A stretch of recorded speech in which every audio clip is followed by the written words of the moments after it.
Hi hello ನಮಸ್ಕಾರ, welcome back to my YouTube channel. ನಾನು ನಿಮ್ಮ ಕಾವ್ಯ ಗೌಡ. ಸೊ ಇವತ್ತು ಸಾಂಬಾರ್ ಪೌಡರ್ ಮನೆಯಲ್ಲೇ ಯಾವ ರೀತಿ ರೆಡಿ ಮಾಡೋದು, ಹಾಗೆ ನಮ್ಮ ಮನೆ ಕಡೆ ಹಸಿ ಸಾಂಬಾರ ಬಿಸಿ ಸಾಂಬಾರ ಅಂತ ಎರಡು ಥರದ್ದು ಸಾಂಬಾರ್ ಪೌಡರ್ನ ರೆಡಿ ಮಾಡಿ ಇಟ್ಕೊಳ್ತೀವಿ. ಸೊ ಯಾವ್ಯಾವ ಸಾಂಬಾರಕ್ಕೆ, ಹಸಿ ಸಾಂಬಾರಕ್ಕೆ ಏನು ಹಾಕ್ತೀವಿ, ಬಿಸಿ ಸಾಂಬಾರಕ್ಕೆ ಏನೆಲ್ಲ ಇಂಗ್ರೀಡಿಯೆಂಟ್ಸ್ನ ಆ್ಯಡ್ ಮಾಡ್ತೀವಿ ಅನ್ನೋದನ್ನ ನಾನು ಯಾವ ರೀತಿ ನಮ್ಮ ಮನೆ ಸ್ಟೈಲಲ್ಲಿ ಯಾವ ರೀತಿ ಸಾಂಬಾರ್ ಪೌಡರ್ನ ರೆಡಿ ಮಾಡೋದು ಅನ್ನೋದನ್ನ ನಾನು ನಿಮ್ಮ ಜೊತೆ ಶೇರ್ ಮಾಡ್ತಾ ಇದ್ದೀನಿ. ಇದು ಯಾರಿಗಾದ್ರೂ ಹೆಲ್ಪ್ ಆಗುತ್ತೆ ಅಂತ ನಾನು ಭಾವಿಸ್ತಾ ಇದ್ದೀನಿ. ಸೊ ಮೊದಲನೇದಾಗಿ ಸಾಂಬಾರ್ ಪೌಡರ್ ರೆಡಿ ಮಾಡಬೇಕು ಅಂದರೆ ಈ ರೀತಿ ಧನಿಯಾ ಕಾಳನ್ನ ತೊಗೊಂಡು ಬಂದು ಈ ರೀತಿ ಬಿಸಿಲಲ್ಲಿ ಒಣಗಿಸ್ಕೊಳ್ಬೇಕಾಗುತ್ತೆ. ನಾವು ಧನಿಯಾ ಪೌಡರ್ ಮಾಡಿಸ್ತೀವಿ ಅಂದರೆ ಅದಕ್ಕಿಂತ ಮುಂಚೆ, ರೆಡಿ ಮಾಡೋಕ್ಕೂ ಮುಂಚೆ ಈ ರೀತಿ ಧನಿಯಾ ಕಾಳನ್ನ ಸ್ವಲ್ಪ ಬಿಸಿಲಲ್ಲಿಟ್ಟು ಈ ರೀತಿ ಒಣಗಿಸ್ಕೊಳ್ಬೇಕು. ಸೊ ಈ ರೀತಿ ಒಣಗಿಸ್ಕೊಂಡ ನಂತರ ನಾವಿಲ್ಲಿ 4 kg ಧನಿಯಾ ಕಾಳನ್ನು ತೊಗೊಂಡು ಒಣಗಿಸ್ಕೊಂಡಿದ್ದೀವಿ. ಅದರಲ್ಲಿ 3 kg ಬೇರೆ ಸಾಂಬಾರ ಮಾಡ್ತೀವಿ, 1 kg ಸಪ್ರೇಟ್ ಸಾಂಬಾರ್ ಪೌಡರ್ನ ಮಾಡ್ತೀವಿ. ಸೊ ಈಗ ರೆಗ್ಯುಲರಾಗಿ ನಾವು ದಿನನಿತ್ಯದ ಬಳಕೆಗೆ ಸಾಂಬಾರ್ಗೆಲ್ಲ ಬಳಸ್ತೀವಲ್ವ, ಸಾಂಬಾರ್ಗಾಗಿರ್ಬೋದು, ಬಾತ್ಗಾಗಿರ್ಬೋದು. ಸೊ ಈ ಥರದ್ದಕ್ಕೆಲ್ಲ ಬಳಸೋದಕ್ಕೆ ನಾವು ಈ ಥರ ಒಂದು ಮಸಾಲೆಗಳನ್ನೆಲ್ಲನೂ, ಸ್ಪೈಸಸ್ ಅಂತ ಏನು ಹೇಳ್ತೀವಿ, ಈ ಥರದನ್ನೆಲ್ಲನೂ ಆ್ಯಡ್ ಮಾಡಿ ಆ ಒಂದು ಸಾಂಬಾರ್ ಪೌಡರ್ನ ರೆಡಿ ಮಾಡ್ತೀವಿ.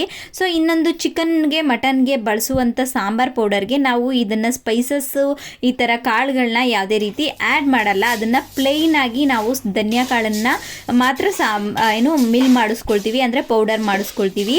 ಏನಕ್ಕಪ್ಪ ಅಂದರೆ ನಾವು ಚಿಕನ್ ಸಾಂಬಾರ್ಗೆ, ಮಟನ್ ಸಾಂಬಾರ್ಗೆಲ್ಲನೂ ಇದನ್ನು ಡೈರೆಕ್ಟಾಗಿ ಸ್ಪೈಸಸ್ನೆಲ್ಲನೂ ಆ್ಯಡ್ ಮಾಡೋ ಕಾರಣ ನಾವು ಇದರಲ್ಲಿ ಸಾಂಬಾರ್ ಪೌಡರಲ್ಲಿ ಯಾವುದೇ ರೀತಿ ಆ್ಯಡ್ ಮಾಡಲ್ಲ. ದಿನನಿತ್ಯದ ಬಳಕೆಗೆ ಆ ಸ್ಪೈಸಸ್ಗಳನ್ನ ನಾವು ಆ್ಯಡ್ ಮಾಡಲ್ಲ, ಈ ಸಾಂಬಾರ್ ಪೌಡರಲ್ಲೇ ಆ್ಯಡ್ ಮಾಡಿಬಿಟ್ಟಿರ್ತೀವಿ. ಸೊ ಹಾಗಾಗಿ ಇದು ಕೂಡ ರೆಗ್ಯುಲರ್ ಸಾಂಬಾರ್ಗಳಿಗೆ ಟೇಸ್ಟಿಯಾಗಿ ಇರುತ್ತೆ ಅನ್ನೋ ಕಾರಣಕ್ಕೆ ಈ ರೀತಿ ಮಾಡೋದು. ಸೊ ಈಗ ಧನಿಯಾ ಕಾಳುಗಳನ್ನೆಲ್ಲ ಹುರ್ಕೊಳ್ಬೇಕಾಗುತ್ತೆ ನಾವು ಗ್ಯಾಸ್ ಮೇಲೆ. ನೋಡ್ತಾ ಇರ್ಬೋದು, ಸ್ವಲ್ಪ ಒಣಗಿಸ್ಕೊಳ್ಬೇಕು. ಅದಾದಮೇಲೆ ಈ ರೀತಿ ಗ್ಯಾಸ್ ಮೇಲೆ ಸ್ವಲ್ಪ ಅದನ್ನು, ಅಂದರೆ ಸ್ವಲ್ಪ ಗರಿ ಥರ ಆಗೋ ಥರ ಸ್ವಲ್ಪ ಬಿಸಿ ಮಾಡ್ಕೊಳ್ಬೇಕು. ಸೊ ಬಿಸಿ ಇದ್ದಷ್ಟು ಚೆನ್ನಾಗಿ ಪೌಡರ್ ಆಗುತ್ತೆ ಅನ್ನೋ ಕಾರಣಕ್ಕೆ, ಚೆನ್ನಾಗಿ ಪೌಡರ್ ಬೀಳುತ್ತೆ.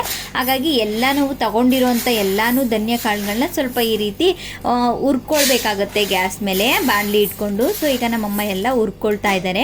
ಸೊ ಈಗ ನಾನು 3 kg ಧನಿಯಾ ಸಾಂಬಾರ್ ಪೌಡರ್ಗೆ ಏನೆಲ್ಲ ನಾವು ಆ್ಯಡ್ ಮಾಡ್ತೀವಿ ಅನ್ನೋದನ್ನ ಲಿಸ್ಟಾಗಿ ಹೇಳ್ತಾ ಹೋಗ್ತೀನಿ ನೋಡಿ.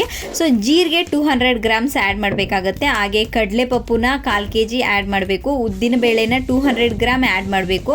ಸೊ ಹಾಗೆ ಕಡಲೆ ಬೇಳೆನ 200 ಗ್ರಾಮ್ಸ್ ಆ್ಯಡ್ ಮಾಡಬೇಕು. ಹಾಗೆ ಅಕ್ಕಿ ನಾರ್ಮಲ್ ಮನೇಲಿ ಇರ್ತಾವಲ್ಲ, ಆ ಅಕ್ಕಿ ಕೂಡ ಒಂದು 200 ಗ್ರಾಮ್ನಷ್ಟು ಆ್ಯಡ್ ಮಾಡಬೇಕು. ಅರಿಶಿನ 1/4 kg ಆ್ಯಡ್ ಮಾಡಬೇಕು.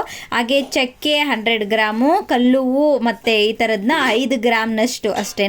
ಮತ್ತು ಮರಾಠಿ ಮೊಗ್ಗು, ಚಕ್ರ ಮೊಗ್ಗು ಅದೆಲ್ಲನೂ 5 ಗ್ರಾಮ್ನಷ್ಟೇ ಆ್ಯಡ್ ಮಾಡಬೇಕು. ಮತ್ತು 25 ಗ್ರಾಮಷ್ಟು ಏಲಕ್ಕಿನ ಆ್ಯಡ್ ಮಾಡಬೇಕು. ಮತ್ತು ಮೆಣಸು 30 ಗ್ರಾಮ್ನಷ್ಟು ಮೆಣಸನ್ನ ಆ್ಯಡ್ ಮಾಡಬೇಕು, ಅಂದರೆ ಬ್ಲ್ಯಾಕ್ ಪೆಪ್ಪರ್ ಅಂತ ಏನು ಹೇಳ್ತೀವಿ ಅದನ್ನು. ಮತ್ತು ಲವಂಗನೂ ಕೂಡ ಸೇಮ್ 30 ಗ್ರಾಮ್, ಅಂದರೆ 30 ಗ್ರಾಮಷ್ಟು ನಾವು ಮೆಣಸು ಮತ್ತು ಲವಂಗನ ಆ್ಯಡ್ ಮಾಡಬೇಕಾಗುತ್ತೆ.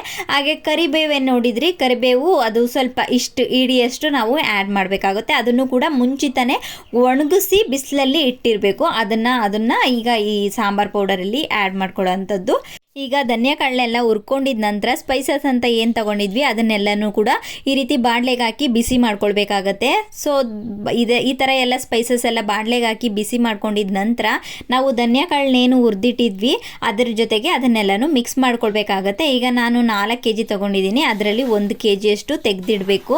ಸೊ ಅದಕ್ಕೂ ಮುಂಚೆ ಅರಿಶಿನ ಬೋರ್ಡ್ ತೊಗೊಂಡಿರ್ತೀವಲ್ಲ ಅದನ್ನೆಲ್ಲನೂ ಜಜ್ಕೊಳ್ಬೇಕಾಗತ್ತೆ, ಅಂದರೆ ಕುಟ್ಕೊಳ್ಬೇಕು. ನಾನಿಲ್ಲಿ ರುಬ್ಬಕಲ್ ಸಹಾಯದಿಂದ ಅದನ್ನೆಲ್ಲನೂ ಪುಡಿ ಮಾಡಿಕೊಂಡೆ. ಸೊ ಪುಡಿ ಮಾಡ್ಕೊಳ್ಳೋದ್ರಿಂದ ಚೆನ್ನಾಗಿ ಮಿಕ್ಸ್ ಆಗುತ್ತೆ. ಇಲ್ಲಾಂದರೆ ಮಿಷಿನ್ಗೆ ಹಾಕಿದಾಗ ಆಗಾಗೆ ಎಲ್ಲನೂ ಉಂಡೆ ಕೆಲವೊಂದು ಬಂದುಬಿಡುತ್ತೆ, ಚೆನ್ನಾಗಿ ಮಿಲ್ಲಾಗಿ ಬರಲ್ಲ, ಹಂಗೆ ಉದ್ರಿ ಬಂದುಬಿಡುತ್ತೆ. ಸೊ ಹಾಗಾಗಿ ನಾವು ಇದನ್ನು ಎಲ್ಲವನ್ನು ಸ್ವಲ್ಪ ಒಂದು ಸ್ವಲ್ಪ ತುಂಬ ದಪ್ಪ ಇರೋದನ್ನೆಲ್ಲ ಸ್ವಲ್ಪ ಪುಡಿ ಮಾಡಿ ಆ್ಯಡ್ ಮಾಡೋದ್ರಿಂದ ಮಿಷಿನ್ಗೆ ಹಾಕಿದಾಗ ಕೆಲವೊಂದು ಮಿಷಿನ್ಗಳಲ್ಲಿ ಹಾಗೆ ಬಂದುಬಿಡುತ್ತೆ ಅನ್ನೋ ಕಾರಣಕ್ಕೆ ಈ ರೀತಿ ಎಲ್ಲ ಪುಡಿ ಮಾಡಿ ಹಾಕ್ತಾ ಇರೋದು.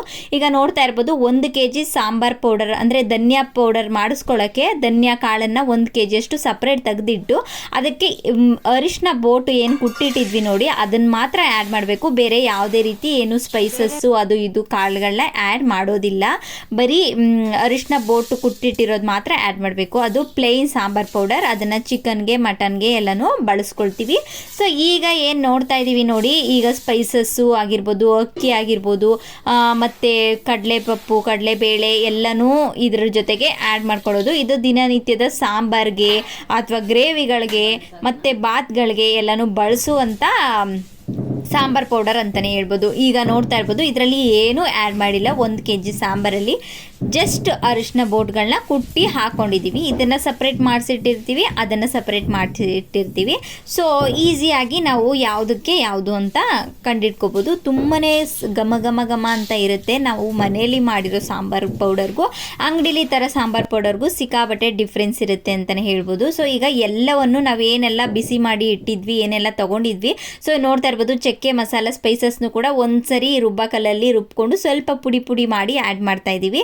ಸೊ ದಟ್ ಎಲ್ಲನೂ ಚೆನ್ನಾಗಿ ಮಿಕ್ಸ್ ಆಗಿ ಪೌಡರ್ ಆಗಿ ಬರುತ್ತೆ ಅನ್ನೋ ಕಾರಣಕ್ಕೆ, ಯಾವುದೇ ರೀತಿ ಹಂಗೆ ಬರಬಾರ್ದು ಉಂಡೆ ಉಂಡೆ ಅನ್ನೋ ಕಾರಣಕ್ಕೆ ಈ ರೀತಿ ಮಾಡಿ ಹಾಕೋದ್ರಿಂದ ಸ್ವಲ್ಪ ಹೆಲ್ಪ್. ಅದೇ ಮತ್ತೆ ಬಂದರೆ ಏನಕ್ಕೆ ಮಿಷಿನ್ ಕೆಲವೊಂದರಲ್ಲಿ ಹಂಗೆ ಇಳಿದು ಬಿಡುತ್ತೆ ಅನ್ನೋ ಕಾರಣಕ್ಕೆ ಈಗ 2 ಥರ ಸಾಂಬಾರ್ ಪೌಡರ್ನು ಕೂಡ ಸಪ್ರೇಟ್ ಧನ್ಯಗಳನ್ನ ತೊಗೊಂಡೋಗಿ ಸಪ್ರೇಟ್ ನಾವು ಮಿಲ್ ಮಾಡಿಸ್ಕೊಂಡು ಪೌಡ್ರ್ ಮಾಡಿಸ್ಕೊಂಡು ಬರಬೇಕಾಗತ್ತೆ. ಸೊ ಈಗ ನೋಡ್ತಾ ಇರ್ಬೋದು ಫೈನಲ್ ಆಗಿ ಒಂದು ಸಾಂಬಾರ್ ಪೌಡರ್ ಕೂಡ ರೆಡಿ ಆಯಿತು, ಹಾಕಿಸ್ಕೊಂಡು ಬಂದಿದ್ದಾಯಿತು. ತುಂಬಾ ಈ ರೀತಿ ನೈಸಾಗಿ ಸಾಂಬಾರ್ ಪೌಡರ್ ಹಾಕೋದು ಗೊತ್ತಿರುತ್ತೆ, ಮಿಲ್ಲಿಗೆ ಹೋದರೆ ಅವರೇ ಹಾಕ್ಕೊಡ್ತಾರೆ.